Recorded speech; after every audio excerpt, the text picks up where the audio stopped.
কিছু নেওয়ার জন্য নয়, দেশকে উন্নয়নের জন্য, দেশের মানুষ ভালো থাকার জন্য, দেশের প্রতিটি লোক ভালো থাকবে এই চিন্তা ভাবনাই আমাদের ছিল।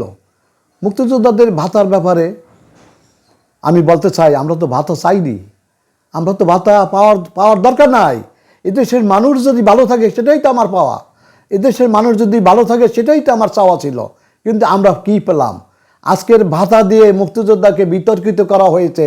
মুক্তিযোদ্ধা নয়, তাদেরকে মুক্তিযোদ্ধা বানাইয়া ভাতা দেওয়া হয়েছে। তারা কারা? আমার ইউনিয়নে আমি একটা মুক্তিযোদ্ধা বাদ দিতে আমাদের দুই ভাই, আমার বড় ভাই আলী হোসেন এবং সহ আমি একটা মুক্তিযোদ্ধাকে বাদ দিতে মুক্তিযোদ্ধা মন্ত্রণালয়, জালকাঠিতে বিভিন্ন জায়গায় আমরা যেভাবে প্রতিবাদ করেছি, সেই মুক্তিযোদ্ধাকে বাদ দিতে আমাদের অনেক বেগ পেতে হয়েছে। কিন্তু আজকের আমার জাতির কাছে প্রশ্ন যে আমাদের কেন ভাতা দিয়ে বিতর্কিত করলো? ভাতাও দিত না, মুক্তিযোদ্ধাদের কোনো চাওয়াও ছিল না, কোনো পাওয়ারও কারণ ছিল না আমাদের। আমরা ভাতা চাই না, আমরা দেশকে ভালো চাই, আমরা দেশকে প্রাণ দিয়ে ভালোবাসি, এদেশের মানুষকে আমরা অন্তর দিয়ে ভালোবাসি।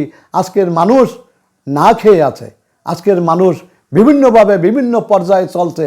আজকের মানুষের ভাইয়ে ভাইয়ে হানাহানি, বন্ধুতে বন্ধুতে হানাহানি, শুধু একটা কারণ, অভাব। অভাব আমাদের যায় না, আমাদের স্বভাবও খারাপ, স্বভাবও আমাদের ভালো হবে না। যতক্ষণ পর্যন্ত উপরের প্রশাসন ভালো না হবে ততদিন পর্যন্ত এই দেশের মানুষ স্বভাবে ভালো হতে পারবে না। আমার অনুরোধ আপনাদের কাছে, আমরা তো চলে যাচ্ছি, আমরা কি চাই? এই ভাতা আমি চাই না।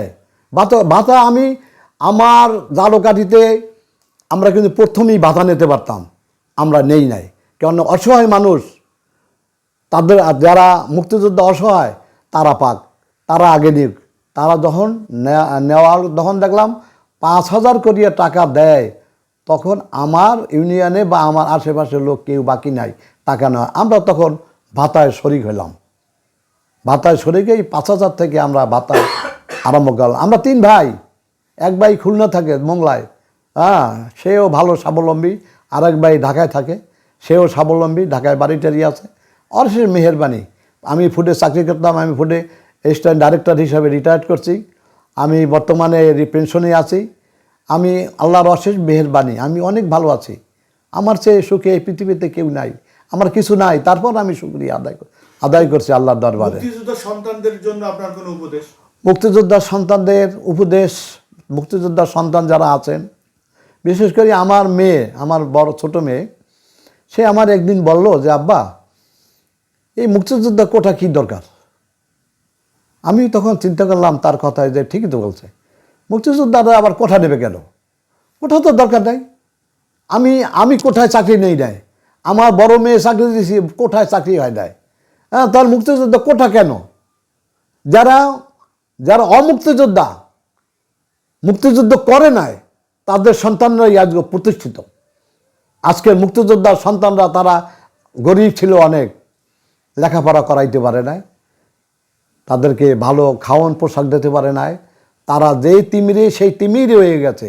হয়তো 2-4টা হইতে পারে, এটা স্বাভাবিক। কিন্তু যারা মুক্তিযোদ্ধা নয়, মুক্তিযোদ্ধা খাতায় নাম লাগাইছে, এই ধরনের মুক্তিযোদ্ধা বাচ্চা তাদেরকে বাহির করুক, আমি চাই এটা। এরশাদের আমলে যে লিস্টটা ছিল, প্রতিরক্ষা মন্ত্রণালয় থেকে যে লিস্ট বাইর করছিল, সেই লিস্ট ঠিক আছে। এরপর যত লিস্ট হয়ে সবখানে 2 নম্বরই 3 নম্বরই চলছে। আওয়ামী লীগ করছে, বিএনপি করছে, জাতীয় পার্টি করছে, লিস্টকে এরা ওই এরশাদের লিস্টেই শিখছিল।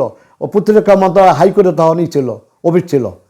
ওই লিস্টটা হয়তো 2-4 জন বাদ পড়ছে, তারপরের থেকে এটাকে 2 নম্বরই 3 নম্বরই খাতায় নাম লাগাই, যে আসছে সে লাগাইছে, আওয়ামী লীগ লাগাইছে, আওয়ামী লীগ লাগাইছে। আর একটা কথা, গান গাইছে, স্বাধীনতার গান গাইছে বিভিন্ন ইতে বইয়া। বঙ্গবন্ধুর কন্যা শেখ হাসিনার উপর আমার তখন থেকেই মনটা খারাপ, যে গান গাইছে সে কেন মুক্তিযোদ্ধা হবে? সে তো গান গায়, তার স্বভাবই গান গাওয়া। মুক্তিযুদ্ধ মাঠে যায় না, তাকে মুক্তিযোদ্ধা বানাইয়া আরও মনে হয় যে 1,50,000-60,000 এইরকম আরও মুক্তিযোদ্ধা বৃদ্ধি করছে। এটাকে আমি প্রতিবাদ জানাই, যেটাকে দূর করতে হবে। এগুলোকে দূর করলে বলে দেশ আরও ভালো হবে। আর সামনে নির্বাচন যদি ভালো হয়, মানুষ অংশগ্রহণ করবে, সরকারের সাথে বর্তমান সরকার যারা আছেন, প্রফেসর ইউনূস সাহেব, আমি একটু শ্রদ্ধা করি, ওনার নির্বাচনটা আর দিকে তাকাই আছি, ওনার নির্বাচনটা কেমন হয়। হ্যাঁ, যদি এটা ভালো হয় মানুষ শ্রদ্ধাভরে স্মরণ করবে তাকে। সে যেভাবেই হোক এটাকে সুষ্ঠু করতে হবে। তবে বাংলাদেশের মানুষ কেউ তো ভালো না। বাংলাদেশে আমরা যারা আছি সবই তো স্বার্থের পাগল। হ্যাঁ, এটা কতদূর সুষ্ঠু করতে পারবে জানি না। আজকে বলতেছে যে ভারত থেকে কী করে, ভারত আমাদেরকে স্বাধীনতা যুদ্ধে বাঁচাইছে। আমরা বলতে যদি ভারত আমাদের সাথে বিট্ট করতো তাহলে এই উস্কানি দিয়া তার কাটা দিয়া ভারতের বর্ডারগুলা ক্লোজ করিয়ে দিত, আমাদেরকে ওই পাকিস্তানি হানাদার বাহিনীরা মারিয়া শেষ করিয়ে দিত। ভারত তো সেটা বলে নাই। ভারত আমাদের সাথে যুদ্ধ করছে তার বিএসএফ দিয়া। হ্যাঁ, কই আমরা তো যুদ্ধ তো তাদেরকে দেখি নাই যে আমাদের সামনে যাই ওরা পলাই যায়, তা তো করে না। ওরাও যুদ্ধ করছে, আমরাও যুদ্ধ করছি।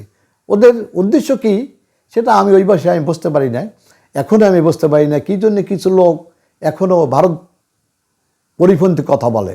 জানি না, ভারত তো আমার সাথের বন্ধু, বাড়ির পাশে বড় লোক, তো সে তাকে সময় করে চলতেই হবে আমাদের।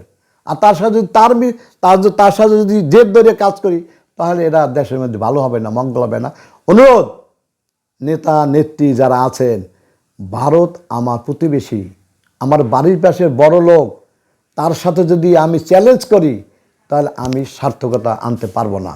তাদের সাথে মিলেমিশেই কাজ করতে হবে। আমি মনে করি এইটা আপনাদের বাদবাকি খুশি। সবাইকে ধন্যবাদ। আর একটা কথা ভুলে গেছি, সেটা জানি কি বলবো করিয়া,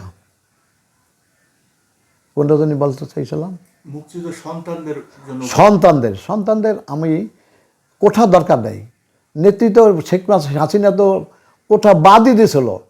কিছু শয়তান কিসিমের লোক, তারা এইটাকে একটা মুক্তিযোদ্ধার সন্তানকে দাঁড়াইয়ে একটা মামলা করছে। এই মামলায় হাইকোর্ট থেকে আবার নাকি মুক্তিযোদ্ধার কোঠা নাকি বহাল করছে। কিন্তু শেখ হাসিনা জানার কথা না। যারা ছিল আশেপাশে আপনার আইন মন্ত্রণালয়, তাদের উচিত ছিল এটাকে সাথে সাথে ক্যান্সেল করা। কারণ আমার ছেলেই তো, আমার মেয়েই তো চায় না কোটা। আমার মেয়েই বলে না বিশেষ কোটা আমারে দাও। হ্যাঁ, আমার মেয়েই তো চায় না, আমার আত্মীয় স্বজনও চায় না। তাহলে মুক্তিযুদ্ধ কোটা কেন? না হওয়াই ভালো, এটা বাদ যাওয়াই ভালো। আজকের আবার শুনি জুলাই আন্দোলনে যারা আছেন তারা বাতা চায়। দেশটা কি আপনারা আনছেন, আপনারা দেশ থেকে নিয়ে আসছেন, ভালো করছেন। এখন আপনারা আবার কি, আপনারা কেন আবার ভাতা চাচ্ছেন? কি কারণ নাকি? মুক্তিযোদ্ধাকে অবমাননা করেন কেন? কত বড় সাহস আপনাদের! কি পেয়েছেন দেশটার মধ্যে? স্বাধীনতা যুদ্ধ করেছি, এখনো জীবন আছে, বেশি বাড়লে আবার নামিয়ে যাব। দেশ আবার পুনর্গঠন করতে হবে, এই আশা ব্যক্ত করে সবাইকে ধন্যবাদ জানাচ্ছি। আসসালামু আলাইকুম।